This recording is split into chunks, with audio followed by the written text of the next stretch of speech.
Okay, hello again. I might as well address the elephant in the room, is that I haven't actually uploaded anything for about a month, I think. And the reason is, there probably isn't any reason. I just thought that, I don't know, I just thought that during the interim, I would, I was just kind of like, it's just kind of pushing, it's just my own procrastination of me kind of, it's a little bit, part of it is just me being too scared of like making something not just imperfect, but just something that's not like reflective of. I don't want to just go through the motions with these videos, and that's kind of like it's kind of what it, inevitably what happens is that I'm gonna have to go through these like kind of redundant kind of things, each thing, and then and yeah, and I think the main thing is that I'll make another video about more loose of just me like talking about what I've been doing and how to I guess how I might be going forward with this channel, because I feel like there's things that there's so many it's not the fact that I haven't been reading. I have been reading, not at the insane rate that I have last year of like trying to like get in at least like 20 books a month or something, but I have been trying to read more, but more meaningfully, I think is what I was been trying to say, is that no, I'm not trying to make it like a challenge anymore. Like if I read 3 books this month, I'm fine with it. If I read 10 books somehow, just because I mean, I've read Paul Auster recently, Man in the Dark, and that was my first. I don't know how I heard about him. I guess he's one of the contemporary kind of in the vein of like maybe Philip Roth, who I've read only one book by. I haven't read what's the other one? The the one of the famous ones that was adapted into a film. Anyway, but yeah, but I have read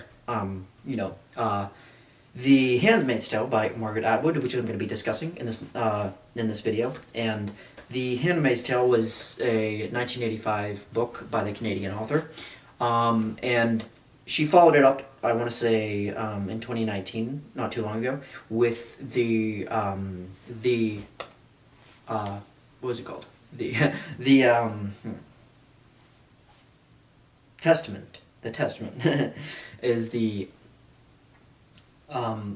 so The Handmaid's Tale is about a kind of a theocracy of a dystopian novel about how in this religious institution then basically takes over control in like a kind of a what if speculative scenario, which is what drew me to her work. And I've only really read one other book by her, which is a little story called Cut in Thirst. And I didn't want to make my foray into her stuff like necessarily starting right off with this, even though I had it on my list for a little while, but I wanted to kind of save it for a time when I'm not. So this was one of those times. So yeah, The Handmaid's Tale. She's talking about this dystopian kind of vaguely futuristic. She talks, and she was in Berlin to give a little bit of an autobiographical account. She was witnessing actually, the infamous fall of Berlin. The fall of the the Berlin Wall wasn't too long after. That was '89. And yeah, so she was witnessing kind of the upheaval and toil of kind of a war torn kind of Central Europe, and how this is the tension that was kind of fulminating, and yeah, but so this is kind of a what if scenario of what would happen if this very radical sect of religious men, very, very kind of a male, kind of a centric kind of patriarchy, not to overuse that word, but that kind of takes over and starts massively just censoring all these different things like pornography outlets and stores and stuff. That's like basically illegal, and kind of reminds me of what happened in no, that's not too long ago in Ireland too. Like they had a lot of it's not too far from the truth of like less than 100 years ago. So but yeah, so this Republic of Gilead is what they're called, Gilead with a G, and they are kind of outlawing all the stuff, and they're going around, and they're just kind of grappling. They're using all these things for power moves and a dynamic to kind of maintain their power for as long as they can, and so they take all these different things, and they kind of take all these different religious sects, and they put them under like one big thing. And so now they're going through, and they get more of a Old Testament ideas, and they start like what's the word? Terraforming almost. They start using this like very old patriarchal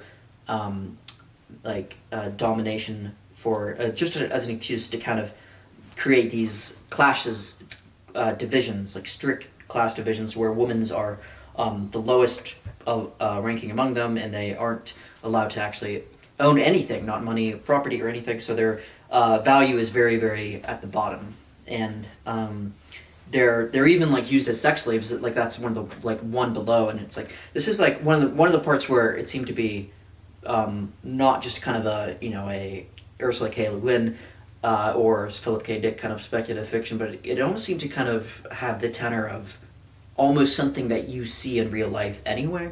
Like you see this idea of women being dejected in certain countries today, Islam, and not to get too into that territory today, but yeah, you see this this attitude of just kind of grievance of religious fervor and zealotry taken to its logical conclusion, and this is pretty much what the book is kind of focusing on. And so it follows this one of those low-ranking women, Offred. Her name, Offred, is kind of a weird patronymic kind of thing where the women almost don't have much of an identity. So there's like, some of them are named, you'll hear their names, like Mariah is Offred's friend, and Offglen is another one of them that has that kind of, one of those odd patronymic kind of things where it's, there's almost, it's almost like the name is almost unidentifiable or one of a multitude of nameless faces that you'd imagine. And it starts with her. This is where we hear her narrative, kind of starting in media res, where we hear her talking about, going to one of these gymnasium / warehouse areas, and where she's kind of they all meet and they all have these meetings and stuff. And there's Aunt Lydia is one of those, the higher ranking woman. She's kind of one of those who's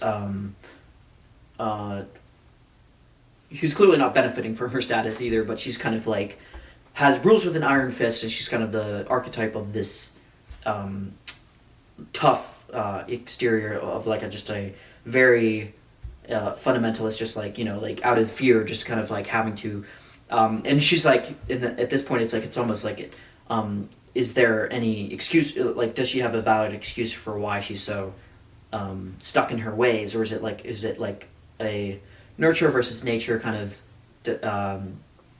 outside influences are playing against those, clashing against people's personal freedoms, and it's like there's a lot of that, those themes kind of overlay in the subtext of that. Definitely shines through in this book, even though it's very, very bleak, and it's very very hard for me to get through.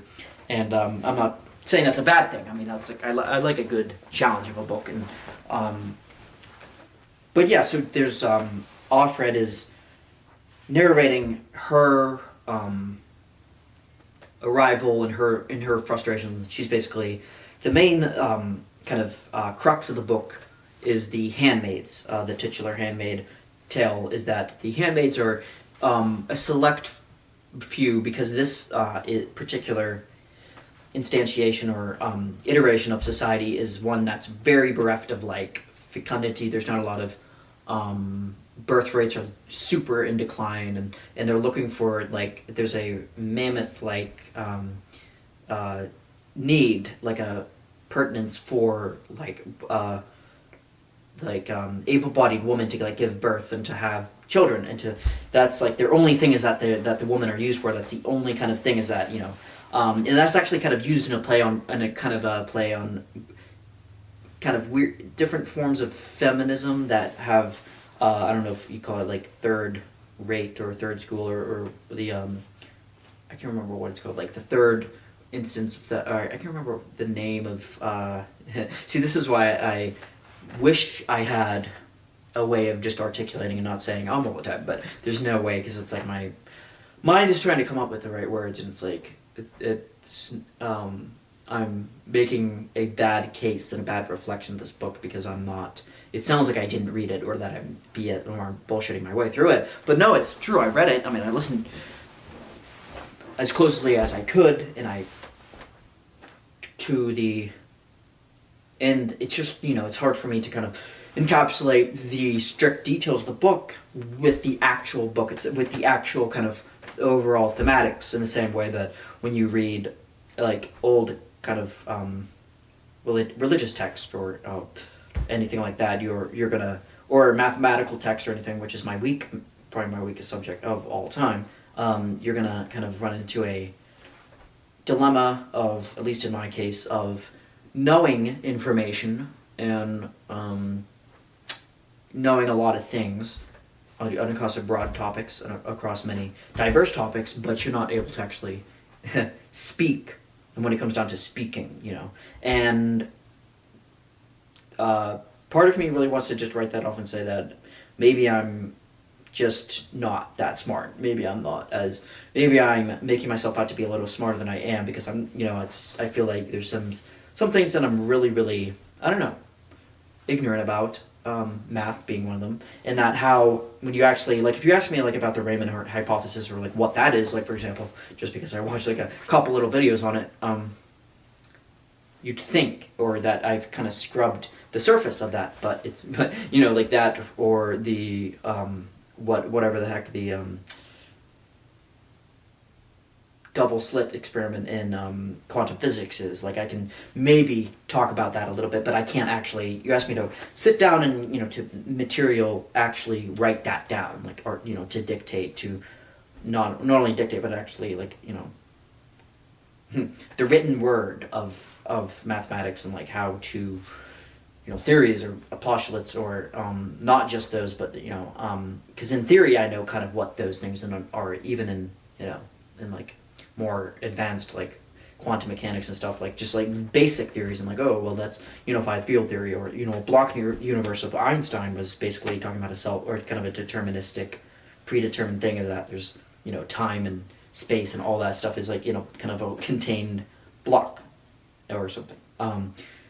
And yeah, I can talk about that stuff all day long, but when it comes down to the actual me talking about a book like The Handmaid's Tale, apologies for this diversion, but yeah, I just don't know. I just want to make my books, like, I want to make these reviews, because it might look like I'm doing a lot of things at once. Like, it might look like I'm from the outside, like, just like doing, like, oh, I'm training for another marathon, or I'm like, I'm also working part-time at this job that I'm planning on quitting pretty soon, but I'm doing this, or I'm writing a book, and I'm reading all these books, and I'm doing these reviews or something, and making music and stuff. And in actuality, there's like a lot of procrastination in that too, and it's like it just looks, I don't know, it looks harder than it really is, because for me it's like a lot of these things are like reflexive, almost not.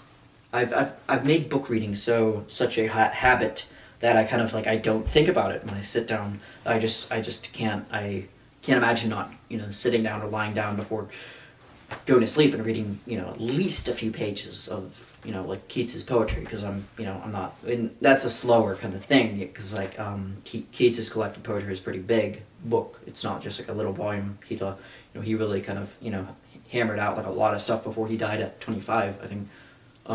Tuberculosis thing was rife in those ages, the Enlightenment especially. But yeah, so I'm trying to get back to the point of what I'm talking about.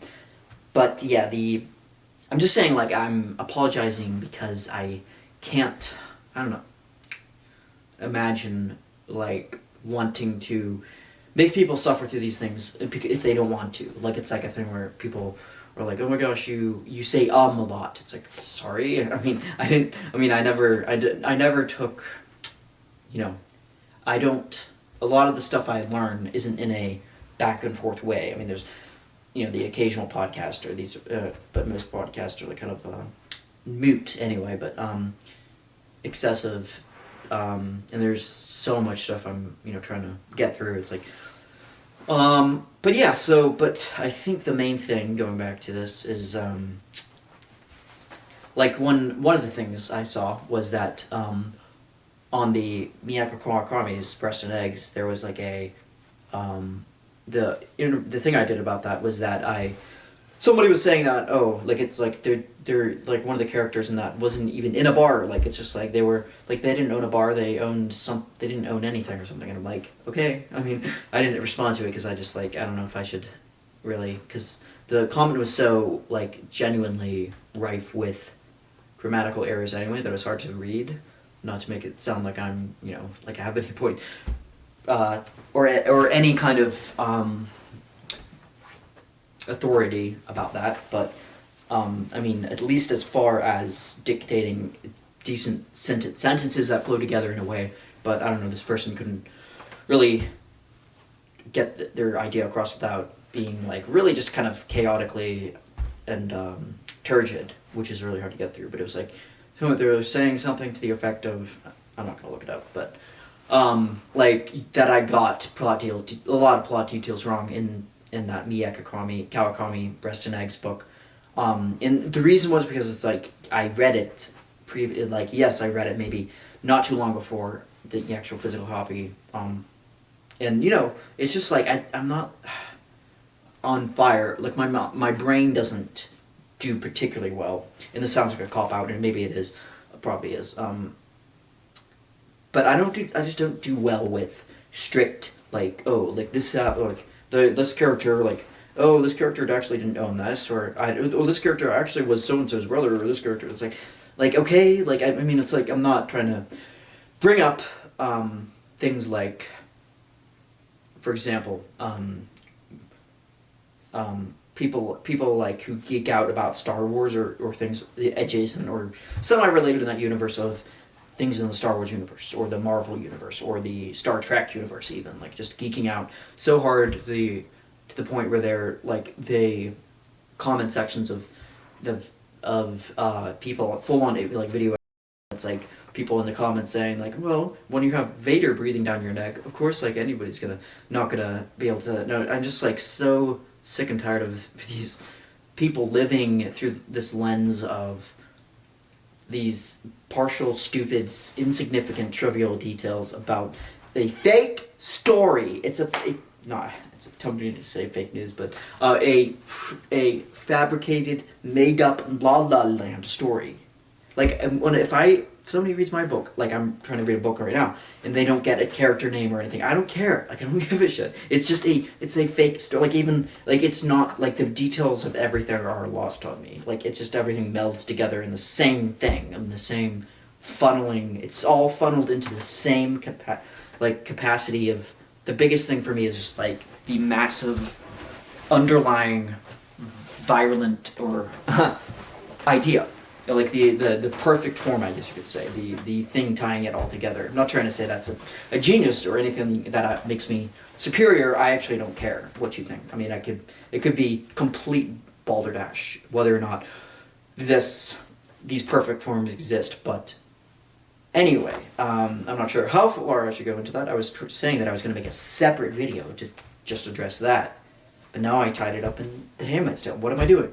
The Handmaid's Tale. Okay, so I'm just going to tie this up. So yes, there's a Offred.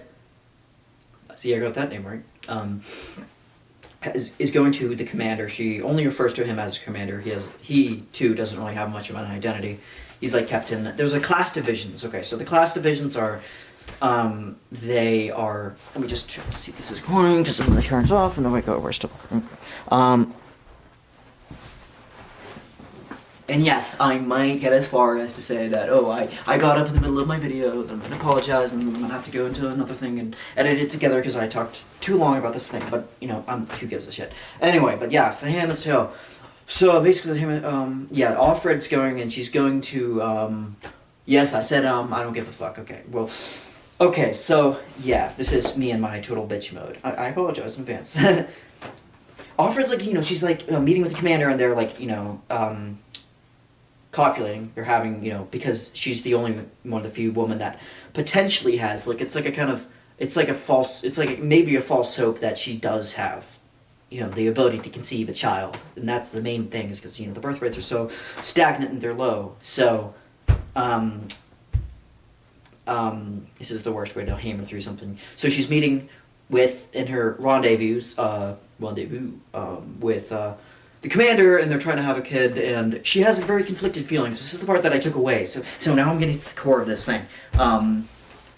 Becoming more and more animated here. She is conflicted about her feelings about the commander because there's definitely a ritualistic, very screwed up rape going on. Like she's like the commander is like taking advantage of her, but that's like the main. It's like a weird religious ritual, and but she has weird feelings for him. Like she's like feels like a weird kind of thing of like she's like they play Scrabble together, and Scrabble is for some reason at the library. They're like saying to meet at the library, even though for some reason I'm not sure. I forgot the reason. I'm sorry. Is illegal. Like you can't meet at the libraries, so they go anyway. So it's like there's kind of a secretive kind of meeting point where they they share more of their to get to know each other. And there's and then there's the commander's servant who is a younger man who has maybe they kind of like talk about he might have a better chance of like getting her pregnant, and then she actually ends up Offred does end up pregnant, and then there's also her friend Mariah who is basically a I believe she's the one that was into girls, so she was the idea of kind of homosexuality in this book is kind of an interesting thing. I thought it was a little bit too much of a trope, I guess, like it was like using, but I guess every book in some sense is a list of different tropes that if you could go down to the Joseph Campbell, hero with 1,000 faces attitude towards it, all books kind of amount to that same thing. But so the Offred's has gotten pregnant. She's like, and then Mariah, her friend, is kind of like, they kind of tease each other in a way because they've been friends for a while, in that since school that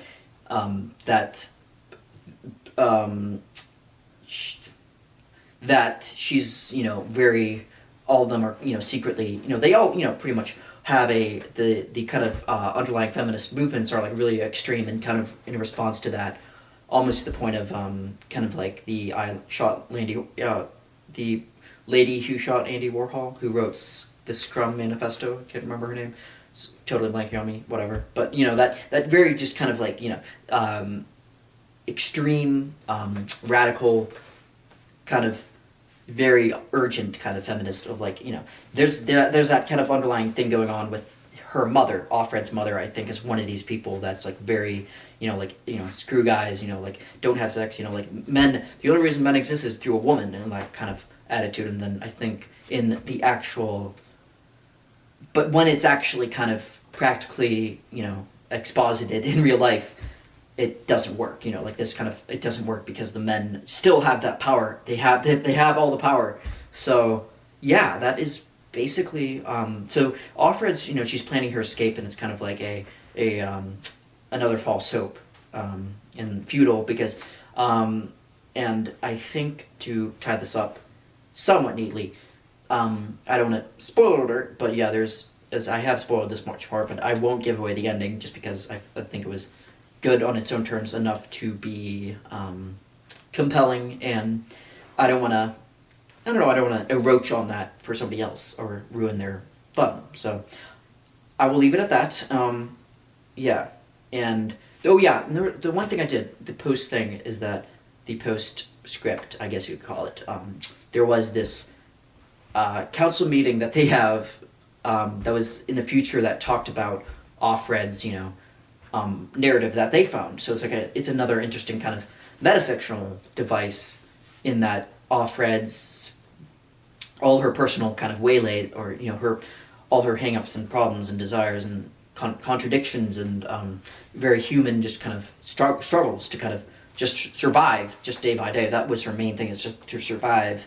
That was all taken, and all these people in the future are like all commenting at like, yes, that's very brave of her, like she was a brave woman, but at the same time they undercut everything that she, because they're talking like, oh yes, that was back in the times, in the proverbial times. No, we're better now. And like it's kind of one of those things where, that's another thing too I took away, a massive takeaway from this, is how Atwood is able to describe the theme of these, and I'm sure we've all experienced this, of anyone, any time period of saying, don't complain, things could be worse. Like, things like we could have, that's what the Aunt Lydia character stands for again, is that, you know, like, things could be, don't you dare run your mouth about anything, because things could definitely be worse. Like, they were we're so much better off than we were.